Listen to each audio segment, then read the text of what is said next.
ফোকলা দাঁতের একটা নাতি ছিল, আমার দাদু রাখতো সবসময়, সারাক্ষণ আমার সাথে গ্যাং গ্যাং গ্যাং গ্যাং করতো। আমি কোনো কাজ করতে গেলে আমার কাজে খামাক্কায় সে মাতবরি করতো। আমার হাতের জিনিস নিয়ে সে কাজ করবেই, আমার সাথে সারাদিন খেলবই, মানে মোট কথা সারাটা দিন আমার সাথে সে থাকবেই।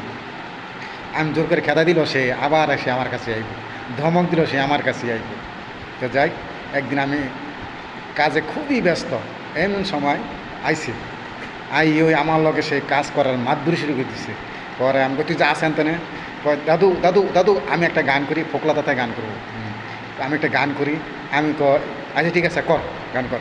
হ্যাঁ, পরে ফোকলা দাতার মধ্যে শুরু করছে, হে বন্ধু কালাসান কি মায়া লাগাইছে, পিরিতি শিখাইছে, মোরে পাগল করেছে। দাদু আর কি আর কি